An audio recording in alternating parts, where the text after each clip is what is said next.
Donc si vous voulez faire un jardin avec facilité, un jardin d'abondance, je vous invite à regarder comment j'ai fait.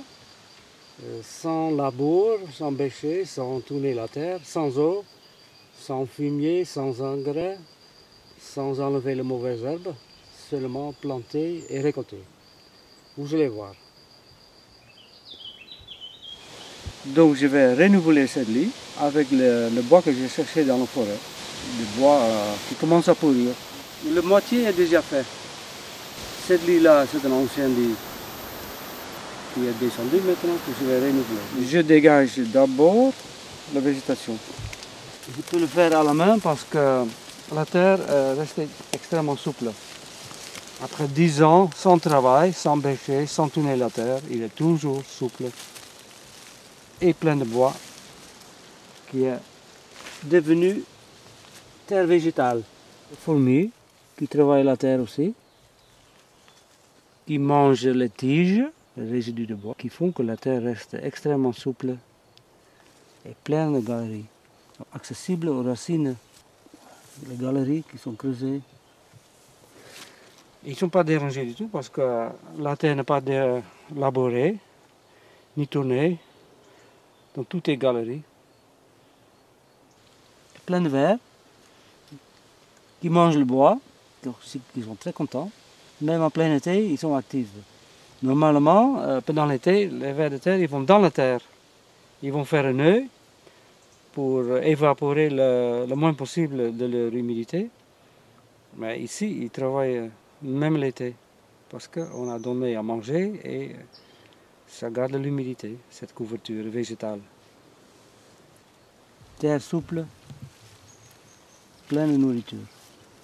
Tout le monde est content. Aussi les jardiniers. Je vais récolter quelques pommes de terre qui sont venues spontanément parce que je jette aussi le déchet de cuisine sous la couverture végétale. On n'a pas besoin de bêcher, donc il y a les pommes de terre à récolter à la main. Et ça c'est le pomme de terre mère qui est bourré d'eau. Il faut dire qu'on n'a jamais arrosé. L'eau reste dedans. Voilà, c'est ça. Et là, il y a encore des tiges là-dedans. Le laurier cerise, il a 10 ans.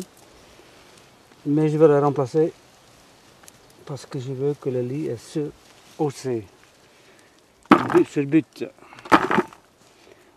Voilà, le pomme de terre gratuit, spontanément généré. On enlève une couche d'herbe avec le croc, puis on enlève la terre qu'on met à part, sur un endroit à côté. Une fois la terre est là, on le remplit avec le bois, et puis on le recouvre avec la terre, la bonne terre. Si la terre cailleuse ou très claire, qui n'a jamais vu le jour, on le met d'abord sur le bois et la terre noire à l'extérieur.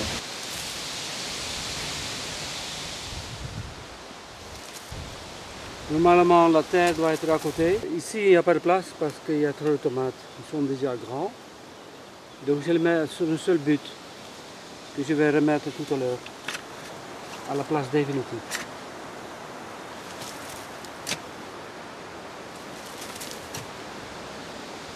Ici, on voit le bois de l'autre côté qui est déjà bien rempli avec le bois.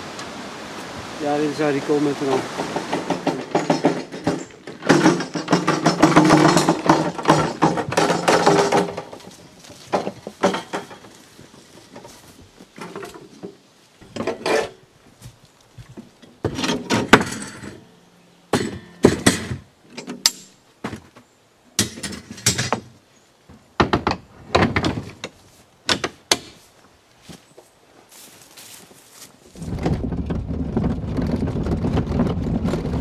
Donc je vais à la chasse de trésors.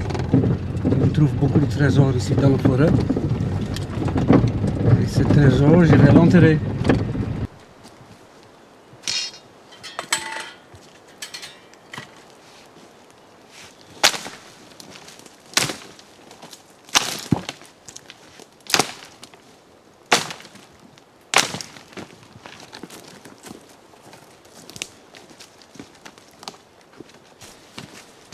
Et voilà le trésor.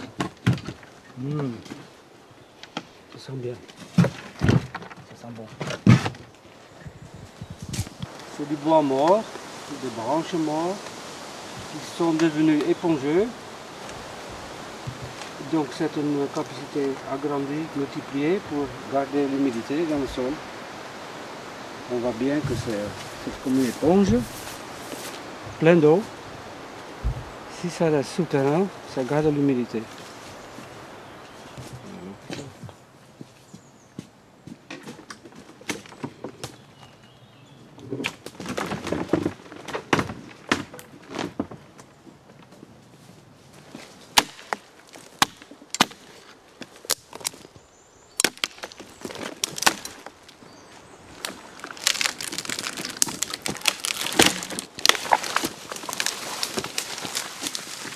Bon, jusqu'à maintenant, j'ai cherché des trésors en bois mort. Si je vais enterrer le trésor avec ce bois-là, il y a des vides. Donc pour remplir le vide, il faut le moins de vide possible au départ. Je cherche aussi des branches. Les branches, ça sert pour la décomposition rapide à la surface et à remplir le vide.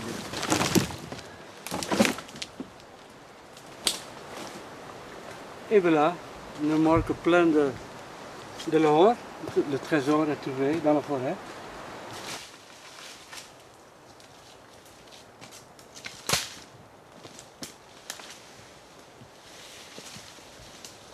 Donc même le bois vert avec les feuilles vertes, c'est pas grave, ça se décompose souterrain autant vite que les arbres qui commencent à pourrir. Donc avec ça, on peut faire un jardin magnifique avec très peu de choses. Si on n'a pas le bois, c'est pas grave. Il y a toujours un voisin qui taille les œufs et qui les jette, qui les brûle. Donc on peut toujours demander au voisin. Dans la ville, on peut ramasser les déchets de cuisine, le carton broyé, c'est très bon. Papier, pas trop d'encre. C'est très bon aussi. N'importe quel matériau décomposable est utilisable.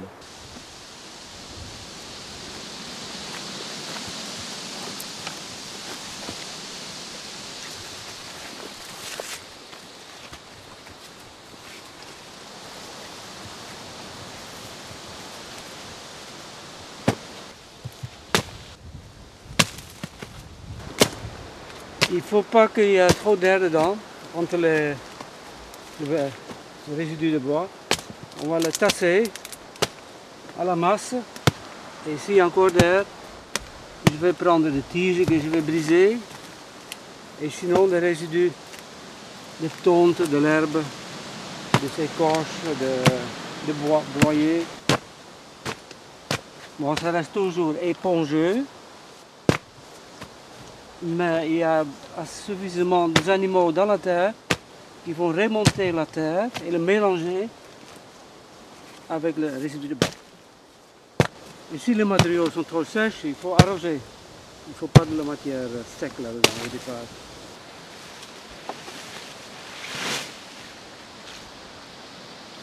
Ce n'est pas vraiment nécessaire de le broyer, mais ça rentre mieux dans les vides.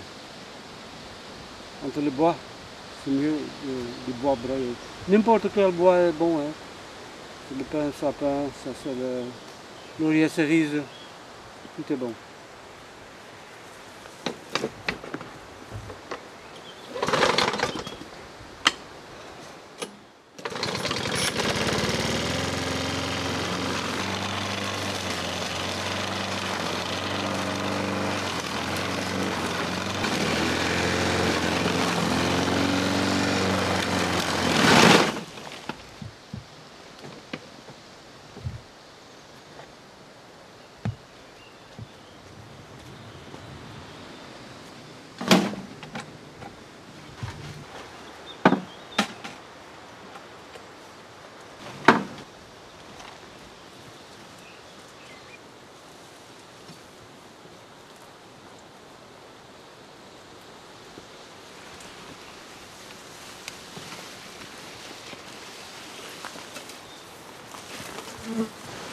Et voilà l'herbe coupée.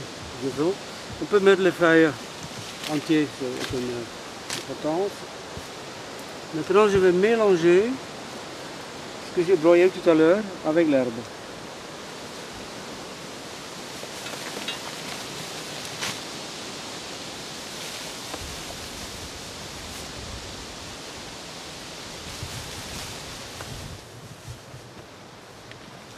Donc ça c'est pour remplir les trous, remplir le vide, bien tassé, très important, parce qu'il y a, s'il y a au départ trop de l'air, les plantes ne peuvent pas se développer comme il faut.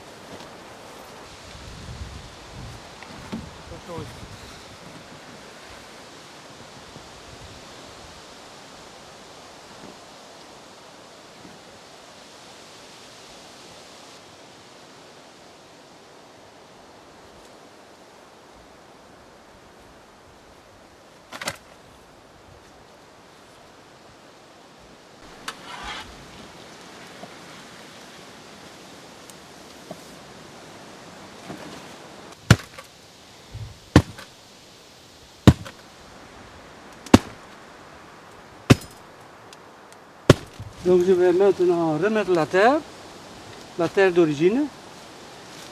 Toute la terre que j'ai enlevée, je vais remettre sur place, espérant que ce sera environ 20 cm. Cette hauteur va disparaître. Ça semble au départ un peu exagéré, mais vous le verrez dans un mois, c'est bien descendu.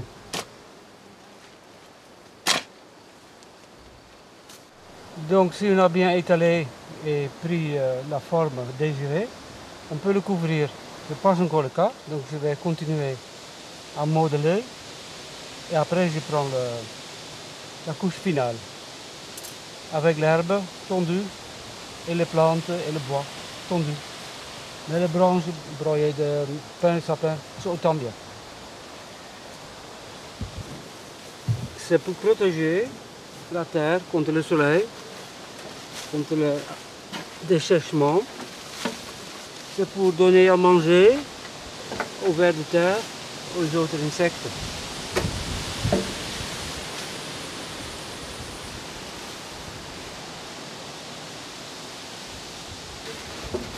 Donc ça c'est le broyat qu'on a fait tout à l'heure, avec la tondeuse à gazon. Toutes sortes de bois dedans.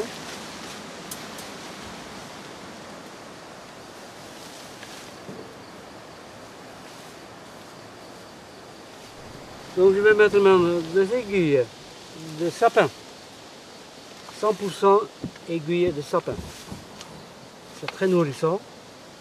C'est une délicatesse pour les plantes. C'est le repas préféré, mais aussi pour les vers. Je mélange avec l'herbe et le broyat d'arbustes.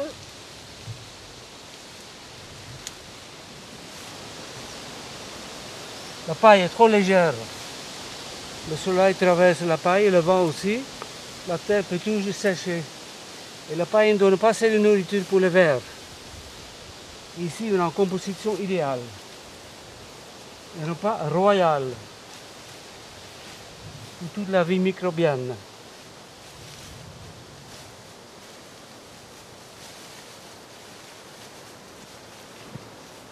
Bon, on peut semer immédiatement ou planter après qu'on a fabriqué ce but-là. Il est important que les allées sont en permanence couvertes aussi pour éviter l'évaporation d'eau dans les allées. Parce que si les allées sont sèches, les buts vont perdre l'humidité. Donc il faut jeter les herbes indigérables sur les allées. Et ça se décompose pendant l'hiver et au printemps, avec le croc, on le tire sur le but, comme couverture. Et comme ça, on garde l'hauteur du but, au même niveau. Donc ici, j'ai le déchet de cuisine, végétal, il n'y a pas de résidu animal dedans. Glucose. un peu de tout, artichaut, salade.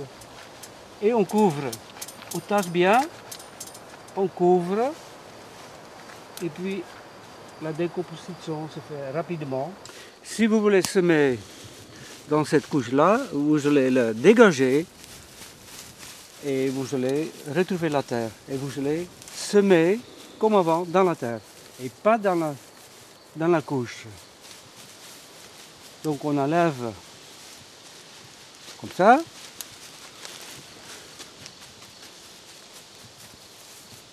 On sème, on couvre avec la terre.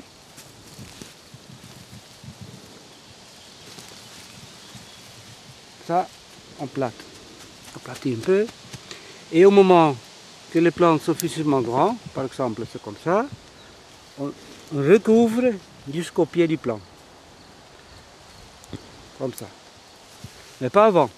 Il ne faut pas les étouffer. Donc ça c'était pour un exemple. Je ne sème rien maintenant. Je vais maintenant planter la salade. Ça se fait comme ça.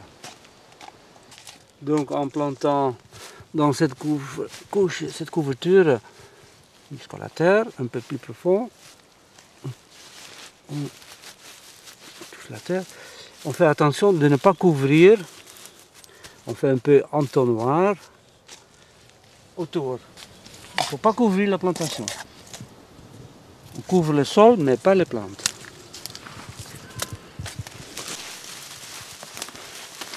Je creuse jusqu'à la terre. Voilà, il y a le déchet de cuisine. Je traverse le déchet de cuisine jusqu'à la terre. Voilà la terre. Il y a déjà les vers de terre qui sont rentrés dedans. Et je pose la salade. Dans la terre, bien entendu. Oui, c'est vrai. Vous avez beaucoup de travail à faire. À un petit moment. Et après, vous avez pour 15 ans rien à faire. Que ajouter de temps en temps un peu de couverture végétale, c'est tout. Donc vous êtes toujours gagnant. Rien arrosé. Pas donner fumier, engrais, rien du tout. La couverture végétale suffit largement.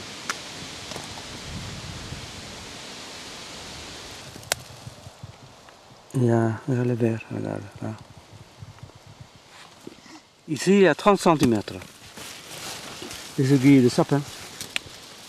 Donc si vous avez de gros plants, vous pouvez faire 30 cm, mais les petits 20 cm de couverture. Donc si on couvre bien à 30 cm autour de rhubarbe, ou de cassis, ou de groseilles, ces plantations vont continuer à pousser, même pendant la sécheresse. On voit là-bas, les jeunes poussent en été normalement. C'est tout jaune. Mais quand on donne une couverture à 30 cm des aiguilles de pin de sapin, ils continuent à vivre, à pousser, à grossir, comme au printemps. Ils ne s'arrêtent pas. Ici, c'est la sciure de bois, les copeaux de bois, qu'on voit ici. Ils se mélangeaient avec des feuilles de pin, le pin parasol. Et le pin parasol, il est très aimé par le ver de terre, par le petit ver de terre. Il y a encore une raison que les légumes vont bien ici, parce que je pratique l'électroculture. Je fabrique des antennes de fil de fer galvanisé. Je pose sur une tige, un tube de canalisation d'eau, en cuivre. Je le pose dans le sol, il est 2,5 mètres environ. Il va dans le sol. Et puis autour, il y a des fils de fer galvanisés, en zinc. Ça veut dire zinc. Donc il y a le ciel qui est électropositif. Le zinc est électronégatif. Il capte cette énergie, une certaine énergie. Le cuivre est conducteur, le sol est électronégatif. Il admire cette énergie, il va le tirer. Donc il y a un mini-courant entre l'antenne et le grillage de fils de fer galvanisé, jusqu'à 1,5 volt. Les plantes en profitent de cette mini-courant supplémentaire et ils deviennent plus grands, même jusqu'au double. Quand on fait un but, donc on a enlevé la terre, on a rempli avec du bois. On peut poser le grillage de fil de fer avant qu'on mette la terre. Et le grillage de fil de fer doit être enterré environ 30 cm et 30 cm au sol. Donc par exemple ici, le grillage de fil de fer peut être enterré tout autour. D'abord pieds nus, on a le contact avec le sol, parce qu'on a des antennes, comme avec des antennes d'électroculture.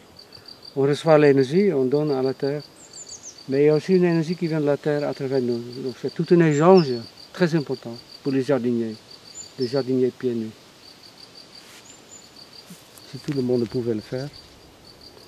Et éviter d'acheter des produits chimiques, de plus en plus chimiques et dangereux, de plus en plus des hôpitaux, des pharmacies plus en plus grands, comme presque un supermarché. C'est évitable en faisant son propre jardin avec ce moyen-là. Sans labour, c'est très facile. J'espère que ça a donné l'envie de copier cette méthode facile et pratiquement gratuite, parce que le matière première, il est disponible partout. Il est gaspillé à grande échelle, brûlé, jeté à la poubelle. Et c'est vraiment une mine d'or qui se perd. J'espère que ça donne envie de le faire aussi et en profiter de bons fruits et légumes. On change le monde un petit peu. Chacun peut participer. Tout le monde, chaque consommateur est responsable de ce monde qui se pollue de plus en plus. Chaque fois quand on achète des fruits ou des légumes bio, on est participant à un meilleur monde. On est responsable de la pollution quand on achète chimique. Si tout le monde qui le souhaite de le faire comme ça évite l'agriculture en grande échelle, les grandes machines avec des pesticides. Le monde devient plus propre et plus humain. Ce n'est pas un devoir, c'est un grand plaisir. On n'a pas besoin de machines. Si on veut, on peut couper un peu d'herbe ou le broyer, mais c'est évitable. On peut tout faire à la main, sans bruit, sans outils. Et le résultat, c'est abondance et paix sans bruit.